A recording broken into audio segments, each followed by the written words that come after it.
Kill Complacency, a podcast that inspires growth and intentionality and helps you overcome your greatest obstacles. Have you, little side note, have you read or listened to Benjamin Hardy's latest Scaling as a Science book? No, I have not. I'd highly recommend it, but the foreword in there is by Tony Robbins. Okay. And check that out. It's really good. Yeah, I started it for my third time this morning. Oh, yeah. And I started a couple weeks ago, but it's like slapping me in the face. Yeah, unfortunately, I haven't been great at reading lately. I cannot listen to audiobooks. Like, I just, 10 minutes into it, I'll be like off thinking about something else, and it's just been going, so I'm like starting it over. And so I see. So I just stopped doing audiobooks. So I have to like physically read You should it. buy that one. And just been in a season lately where just every minute has been spoken for, and so I need to get back to reading more. Where you are, Jimmy, like it'd be a good book, a good read for you. For sure. So I'll send it to you later. Okay. Talk to me, or talk to the audience right now about someone maybe that feels like they have the entrepreneur spirit, but that's me. Has the entrepreneur spirit, but they're afraid to take that first leap. Like, what advice would you give them? Do it anyways. Especially if you're young and don't have a family yet. Like, you get all the time in the world. You feel like you're busy and don't have time, but once you start having kids and all that stuff, like, you don't realize how much time you had. And also, you can just be so much more riskier, like, if you lose it all and start over, it's, you don't have people depending on you yet. So that would be, just, if you're scared, just do it anyways. If it's something, if it's put on your heart, it's put on your heart for a reason. The feeling's probably not going to go away. And so do it sooner than later. And did you say you started entrepreneurship at 19? No, I think I was 23. Okay. Yeah. But, I think the last real job I had was 22, 23, somewhere in there. I was actually working at Hideaway Pizza. Okay. Got promoted to a manager, and 2 weeks later put in my 2 weeks notice. Really? And went to FedEx, and my brother was a contractor as well. So I started driving for him. A couple months into it, saw what I thought was him just going home, at 9 o'clock in the morning, whatever, when all the trucks roll out. Didn't think of all the other stuff, he had to do, like changing brakes on a truck and stuff. That's what everybody thinks about the boss. So yeah, a couple months into it, I'm like, I'm going to buy my own route. And I did. And then I bought another and another and another. And just. What does it take to buy a route? Well, back then, which felt like a lot of money, but it was like $20,000 a route back then. Gosh, it's $150,000 or more probably now, which you can't even just buy one route now. Like, you can't just go to FedEx, buy a route and drive it. And that's just, what you do, be just an owner operator. Now you have to have like a whole area. Like, they've changed the whole concept since I've left. But you have to have like a whole area of, I don't know how many, but 10 trucks or something. Yeah, it's a lot different. So you have to buy a whole business instead of. But I would not suggest that business. There's easier ways to make money. Too much liability. I mean, I made great money, honestly, until a couple of years ago. I was making less money than I did at FedEx. But the freedom, I just have so much more freedom and flexibility with real estate. If my kids have an event, I'm going to go to that event. I'll come work tonight and catch up, right? Like, can't do that at FedEx. Like, every truck I had to roll every single day. Yeah. Talk to me, Jimmy, about work-life balance. You've got 3 kids. There's no such thing, balance. There's not. I was talking to, he ended up actually just leaving our company, but I was talking to a former employee the other day before he left, and we do weekly one-on-ones, and he was talking about what he's struggling with, and he was just saying, like, work-life balance. I was like, well, let me tell you something, what I've found. There's no such thing. You just got to figure out how to, work it all in together. You're never going to have an exact amount of work, an exact amount of family life. Like, it's all life. It's all just, and so sure, you're going to get off in areas and at certain times, maybe you're not going to be, the best dad. Sure. And you're working hard at your business, and certain times you might be the best dad, but then your business is struggling, whatever it is. But it's just life, honestly. And so, stressing about balance, I think it's a lost cause, because in my mind, I don't think there's such a thing. Well, that's well said. I think there's a lot of freedom in that too, because we can feel guilty, like my company's taking so much of my time. And but then there's those times, like you said, we went to Wyoming last week. We were there, did nothing for a couple of days, just sat in an Airbnb. And it's nice, like I'm not doing work. Yeah. So definitely no balance. Yeah. But then come back Monday and I'm slammed. So that's really good. You talked about traveling. You sold business and you guys traveled for a year. Yeah. How did you pull that off? I'm not sure, but it was amazing.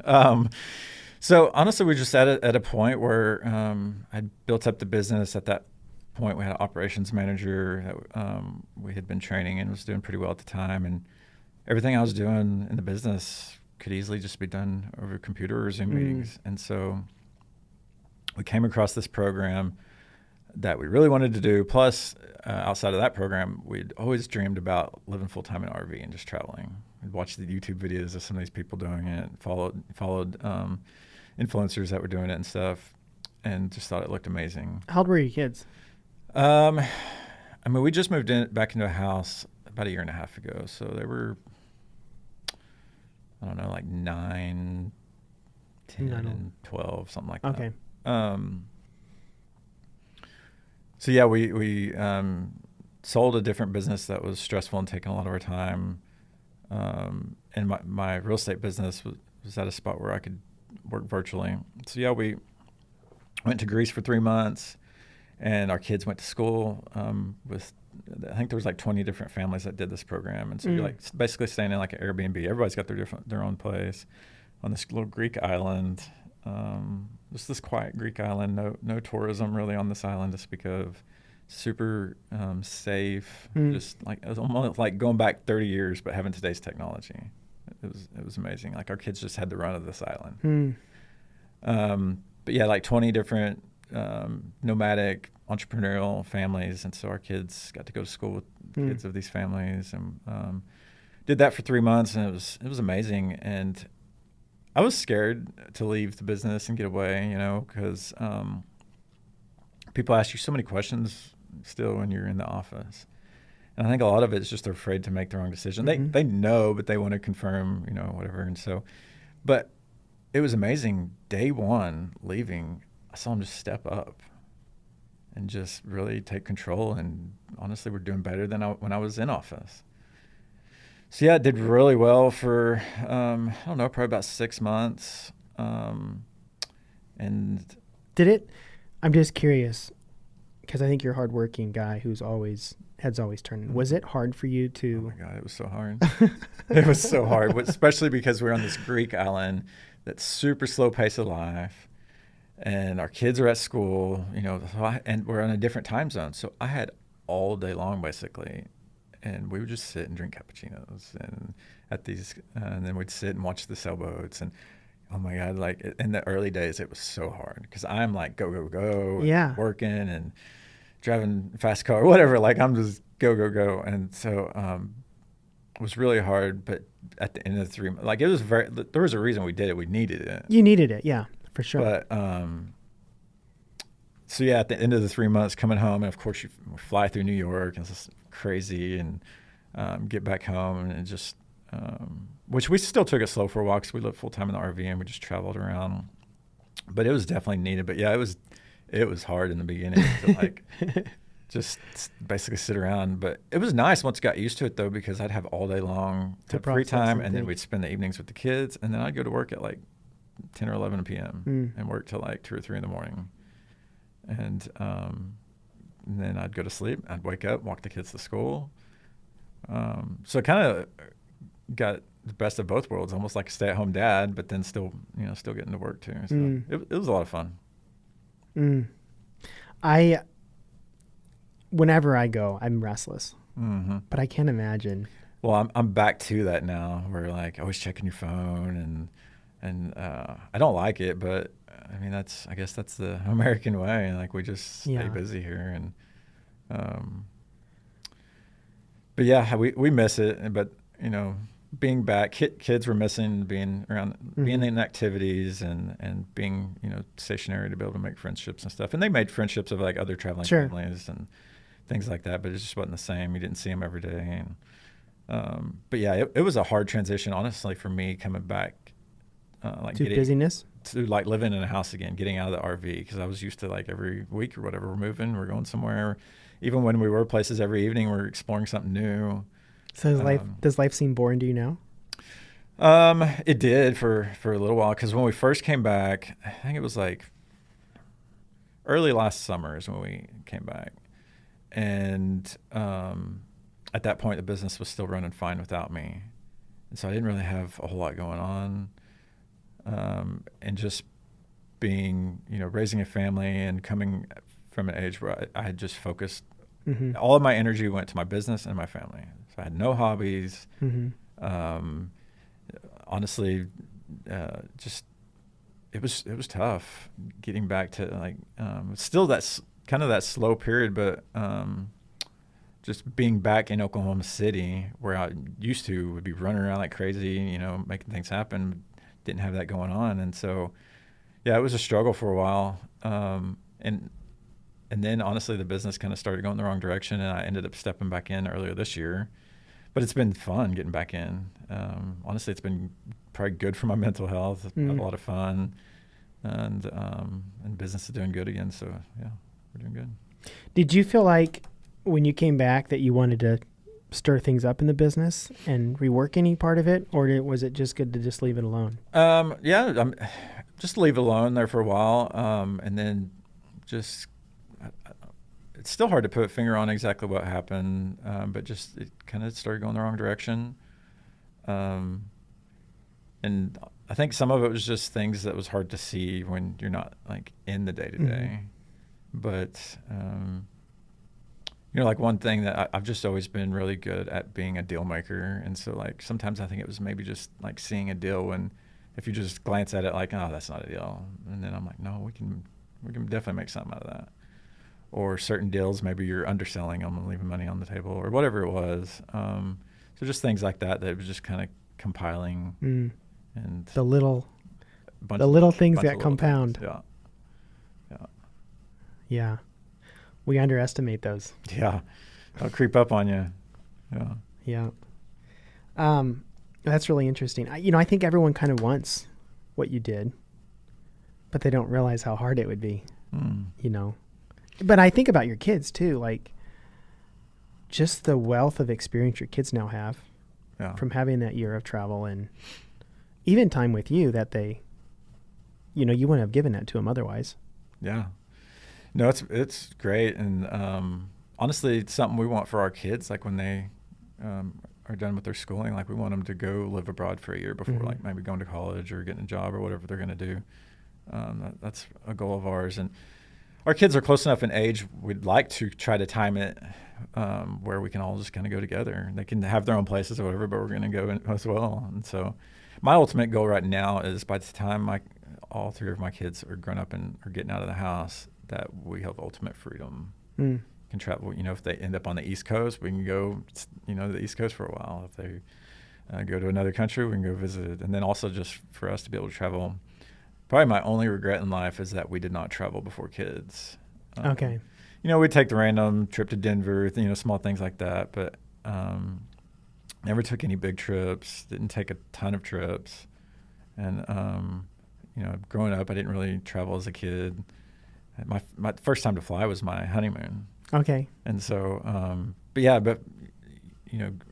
were building the FedEx business at that time, and then we got married and started having kids, and then looking back, it's like we should have traveled before we had kids, and realized how hard it got. And so, that's something that we plan on doing once our kids grow up, is traveling a lot. Do you follow Brandon Turner at all?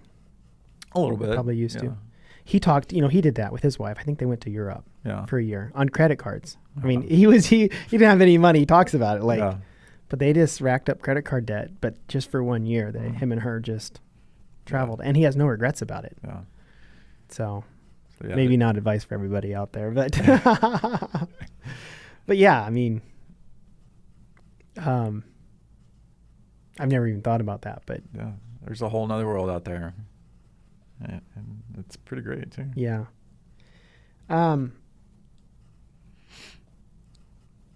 What would you say is like the foundation to your success, Jimmy? What's been one of the fundamental principles that has held you through? And I think just might even be stupidity sometimes, but just I don't give up. I'm going to keep going. It's the early days of the business, like there's $1,000 in the account, and like no, we're making this thing work, and just keep going. And honestly, as long as you keep your head up and you keep taking that next step, things just work out. They do. Yeah. Might not be the way you plan, but everything ends up working out. In America, anyway. What do you feel like you're doing right now that your future self will thank you for? Honing in and focusing on my health. That was another thing that I've really put off for the longest time. And as my kids getting older and stuff, I was like, I really need to get my health in check. Because they're going to start, they're at an age now where they're going to start remembering. And I think that's one of my excuses anyways, is that I grew up with two parents that were overweight. And so it was just normal, and didn't have, didn't grow up seeing them eat right and exercise. And I don't want that for my kids. And so that's driven me to really focus and get I'm in probably the best shape of my life right now, and I'm just getting started. And so I think that's good. Obviously it's hopefully adding years onto my life. And so, yeah, I think it'd be that. If you had the opportunity, Jimmy, to go speak at a high school or college graduation, you have 1 hour or 45 minutes, what would you talk about and why?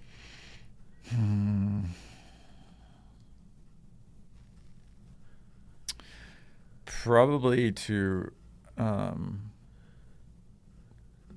find out, depending on what you're interested in, go find someone who's doing it at a high level. And even if you have to work for them for free, like just go do it. I think that's the best way to learn, and to not be afraid of failure. And like when people come to work for me, that's one thing I talk heavily about, is like I'm a big proponent of learning by failure.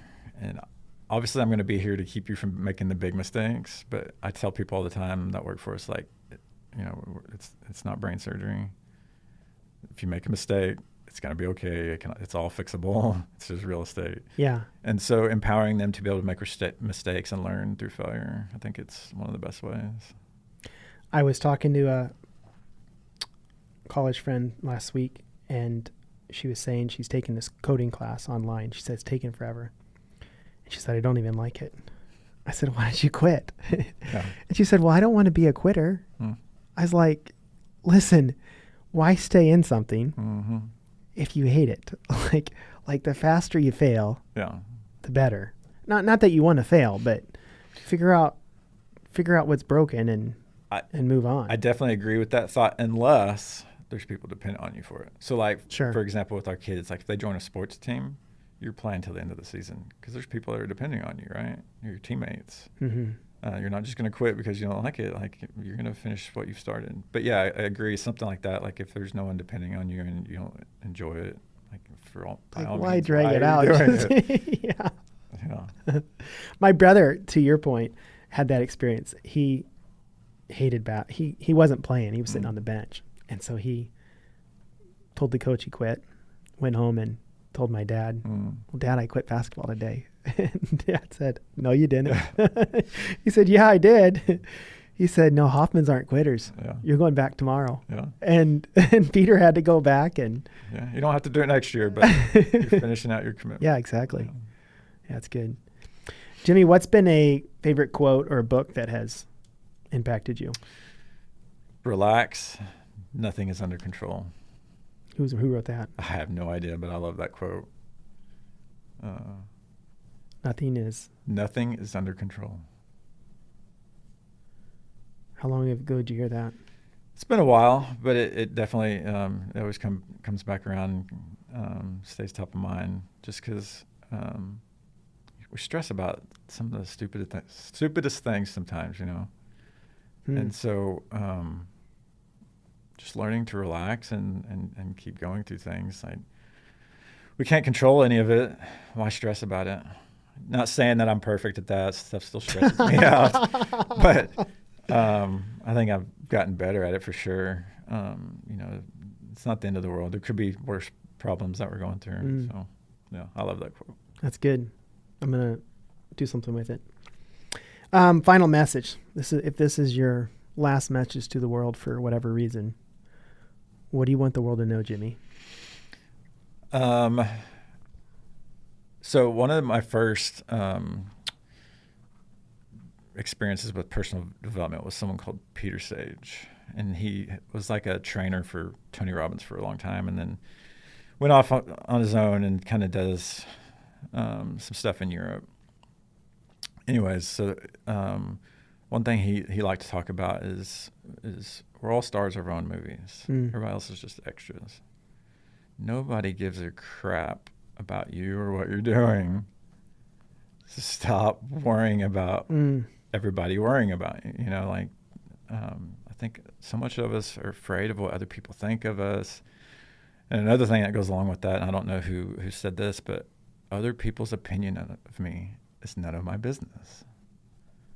And now I wish that I, you know, fully live that out, because, you know, we definitely, I think all of us are guilty of worrying what everyone's thinking of us, but I think it holds a lot of us back from really doing what we were meant to do. So yeah, I think if I could at least into my kids instill that, like, nobody cares. Everybody's got their own crap they're going through. Yeah. Everybody thinks everyone else is worried about them rather than them worrying about you. And so, just, I think what you think of yourself matters more than what you think someone else does. That's probably not even thinking about it. And if you can give that to your kids, like, that's powerful. Because the world, especially with social media, the world just, you know, you're kind of coming to that, but I feel like as kids hit 15, 16, 17, they really just want acceptance. Yeah. You call it love or whatever, but I feel like the heart of it is acceptance. But if you can teach them just to accept themselves for who they are and be their own star, like, that's so much more powerful than them having to get likes on Facebook or whatever. For sure, especially having, like, you know, one of my kids is interested in you know, she's into music and theater, and like her goal would be to, you know, either be an actress or a musician or something. And so definitely getting to a point, you know, especially in that industry, of like, you've got to let stuff just roll off your back. There's so much negativity out there today, more than ever, with, you know, all the online stuff. It's just so much negativity. You just got to be able to let it roll off your back and not let it phase you. Keep rolling, keep going, or else it'll beat you down. Yeah. How do people find, follow, and learn more about you and your company? Yeah, Instagram or Facebook, the Jimmy Ogle is the best way to reach out. You know, I'd love to do a deal with anyone, or, you know, if you're looking to lend private money or buy property or sell property, whatever it is. You know, we do, most people know us as wholesalers, but we actually are building out the realtor side of our business now. And so, yeah, if you need anything, just hit me up on social media. Sounds good. Thanks, Jimmy. Thank you. Just wanted to thank you guys for listening to the end. In closing, I just wanted to add that if this message resonates with you, if it aligns with your values, and something in it today triggered something, then you can also look me up on Facebook, LinkedIn, Instagram, YouTube. We are really trying to help people live more intentional lives, to kill the complacency with which they have subscribed to. I know there's many ways in which I get sucked in all the time. So if this is beneficial, follow me there.